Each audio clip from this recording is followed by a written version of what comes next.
Doncs soc l'Alba Mayol Curchi, em dedico a la pràctica artística i els meus dos temes on m'hi poso més interès o que m'agrada més tirar del fil són allò que denominem psiquisme, subjectivitat a Occident i l'activitat de militància política.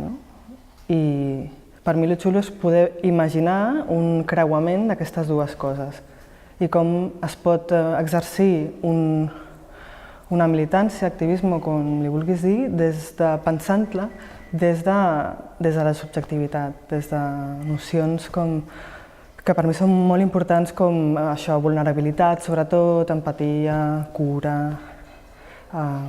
temes així, com més fràgils. Els meus processos de treball sempre comencen amb un impuls d'aquest tipus, amb algú que m'ha colpit, normalment que m'ha fascinat, o que m'he sentit com així, com aquest estat d'enamorament, amb algun concepte, alguna idea. I això ho puc creuar amb coses segurament autobiogràfiques, encara que a vegades no n'ets conscient, però suposo que això és habitual, i en coses que veus al teu voltant, de la societat de la que vulguis o no formes part, en moltes esferes diferents. Doncs he treballat a l'Institut Carles Rahola, al quart d'ESO, i el projecte que vaig presentar és Parlament Tòtem, i era un projecte que partia de la idea de Bruno Latour, del projecte que ell tenia amb uns arquitectes de construir el que ell havia pensat com a Parlament de les coses. I aquesta idea que havia llegit feia anys de Parlament de les coses se m'havia quedat molt, d'aquesta unió entre el subjecte humà, el subjecte no humà i també l'objecte. I el que vaig proposar era materialitzar-ho. No som arquitectes, ni tampoc tenim aquestes aspiracions de perfecció, de sistematitzar una cosa amb solidesa, sinó més aviat per mirar al contrari. Era si treballem aquesta idea d'una cosa, una idea que m'agrada molt pensar, com un cor que fa això, una cosa latent, un ritme. Com faríem això, més o menys, en un espai com aquest d'art, una instal·lació, un lloc, amb cert grau d'intimitat, però no tancat, obert, jugar amb això. El plantejament va ser: nois, vull fer això amb vosaltres i vull que totes juntes fem aquest Parlament i a veure com podem ser-hi allà, o sigui, com podem fer el tema de l'autorepresentació. És a dir, nosaltres físicament no hi anirem, però hi poden anar, per exemple, els nostres tòtems. I m'agrada molt la idea aquesta màgica de representar un objecte, normalment amb conceptes de la natura, com els nadius nord-americans, que tenen aquesta idea del tòtem com un animal, essencialment, i construir-ho, com seria el meu tòtem? Lluny de la idea primària, sinó un tòtem avui en dia, no sé, com em representaria jo. I l'única línia que els hi vaig donar era de mirar de treballar amb el que considerem materials pobres, és a dir, materials desacreditats, materials que no serveixen per generar riquesa a la manera capitalista, però també el producte del capitalisme com és el plàstic, que era molt interessant. Això ho vaig parlar amb un artista que es diu Ariadna Parreu, que treballa molt el material, i vam arribar a això al plàstic aglomerat, i precisament aquesta intersecció ja sense marxa enrere entre el plàstic, és a dir, l'element del capital, i la natura, que ha quedat contaminat per sempre, que és el punt que diu precisament Bruno Latour del Parlament de les coses. Quan és necessari canviar el nostre sistema democràtic, així sui generis que tenim?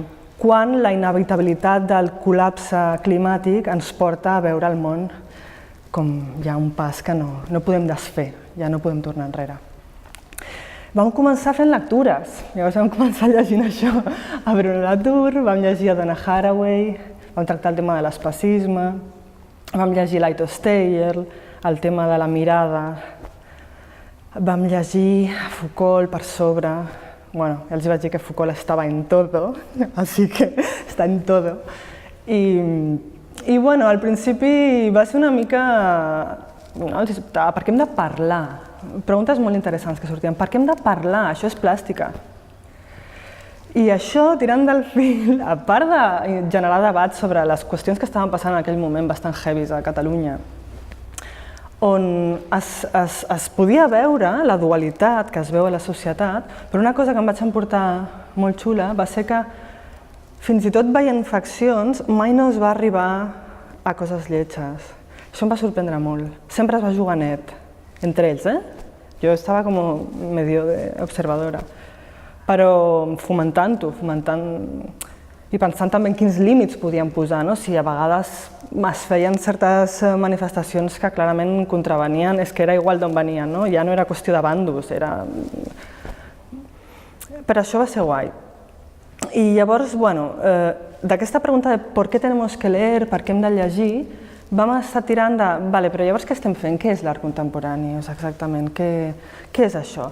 I sortien coses superinteressants, com a veure, això que ens ensenyes no és art, art és... Miró no és art, que això m'agrada molt, Miró no és art, això és genial. I art, el concepte era la Capilla Sixtina, bàsicament, La Capilla Sixtina perquè és algo, pues eso, realista, ben fet, gran, icònic. I llavors, al final vam acabar entenent totes el valor de l'art contemporani, que no era potser fer amb les mans, sinó pensar possibilitats. I aquell dia va ser guai també, perquè jo no soc professora, Jo no els estava ensenyant conceptes, sinó que allò va sortir i va haver-hi com un reconeixement mutu, de que estàvem de sobte parlant tots del mateix i això va ser guai. I llavors vam dir, com que li donaven sentit a coses retrospectivament que havien vist i no havien entès, com, vale, per això estava això allà, i per això vaig veure aquesta cosa tan friqui allà i tal, això és art contemporani, vale. I, l'experiència és molt xula. Després ja vam començar a fer la feina més manual, que de totes maneres estava basada en un disseny que havien de tenir ells. Què volien presentar de si mateixos exactament? Quins trets d'ells? I això havien de pensar, de reflexionar una mica, I després triar el material, això és un altre. Què trio, per què, com? Perquè ho tinc a casa, per exemple, perquè ho fa servir la meva àvia. La Gabriela ha fet un llibre amb teixits amb la seva àvia i ho han cosit juntes, el valor sentimental que li donava.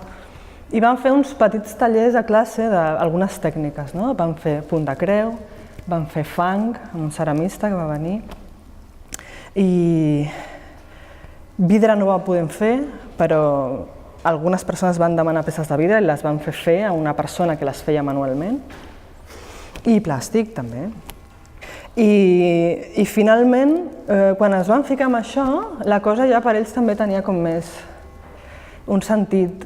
Però penso que si no haguéssim fet al principi la part teòrica, que no haguéssim fet una proposta que sola, amb una materialitat en si mateix, no s'entenia, o s'hagués entès, però no haguéssim pogut treure suc d'això, no haguessin estat ells mateixos tan sorpresos del que estaven fent. I al final ells deien, això anirà a un museu? Però si això... Aquesta cosa d'auto-matxacar-se una mica, que això jo ho entenc bé, és com, això ha d'anar a un museu? Per què? Això segur? Mira, però això està malament, tot estava malament. Llavors, mira, t'ensenyo obra d'aquest artista, també està malament, no? Sí, clar, també està malament. Vale, bueno. I finalment, amb una idea prèvia que jo tenia de com col·locar-los, la vaig canviar per qüestions, els típics errors que parlàvem, que se't creuen i te n'adones que pots tirar per una altra via, i llavors va acabar sent això el lloc, aquest parlament tòtem, on totes tenim el nostre. I a banda d'això també havíem treballat amb un artista que per mi és molt important, que és Jenny Holzer, i havíem treballat el tema del text. Però no ho he dit abans, però per mi el text també és molt important. I volia que ells fessin el seu truism, la frase aquesta, eslògan vital o verso poètico o tot junt, i que ho fessin servir com a discurs inaugural. Llavors cadascú va fer el seu, que estan a la publicació, i alguns són 2 lletres, una paraula, com la Paula, que ha fet això de mirall, que és jo. És que no diria res més, jo diria jo, i ho tenia superclar. Perfecte. Que no són títols, clar, sí, no. Bueno, és com posaries en paraula el que has fet en material. I després ho llegim i inaugurem, i això que vam fer, vam inaugurar amb la lectura d'aquests discursos mínims. Va ser això, el procés va ser una mica aquest, jo crec que va ser un procés de trencar prejudicis, de trencar com idees molt petitetes i molt tancades i molt com ràpides a vegades, no? Vinga, això és això i tal. No, a vegades les coses no és tant això és això, sinó és buscar-hi, no? Com la bretxa, el matiz, l'arista, tot això com que orbita al voltant de l'art i no sé, que fa que l'art sigui això, una possibilitat contínua de pensar, de fer.